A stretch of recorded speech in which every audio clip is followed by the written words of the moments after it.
Mayong adlaw mga guys, mga ka-farmer, mga ka-agri, karong adlaw maghimo ta og kamote tops juice. Kadtong pula nga talbos sa kamote. Nya manguha ka guys kining sayo sa buntag aron nga fresh pa ang maong talbos. Nya hugasan siya, nya butangan siya og tubig. Depende sa kadaghanon sa imong kamote tops. Ang ako 2 to 3 glass ay igo-igo naman ang kadaghanon.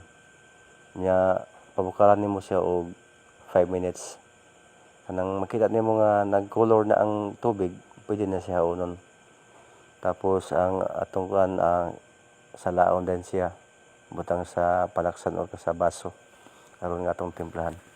Guys, kung naamoy diya honey, mas mayo. Ako wala may honey, akong gihimo, akong mix, akong gisagol ko na lang brown sugar o kining limonsito. Nya mas nindot siya or mas lami siya o bugnaw.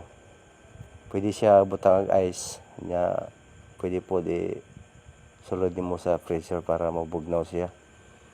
Daghang tayo makuha nga benefits ani guys. Nga na talbos-talbos lang na siya pero daghang tayo makuha nga benefits sa atong panglawas ani. Walay gasto, brown sugar lang or kadtong honey lang ang gasto nimo.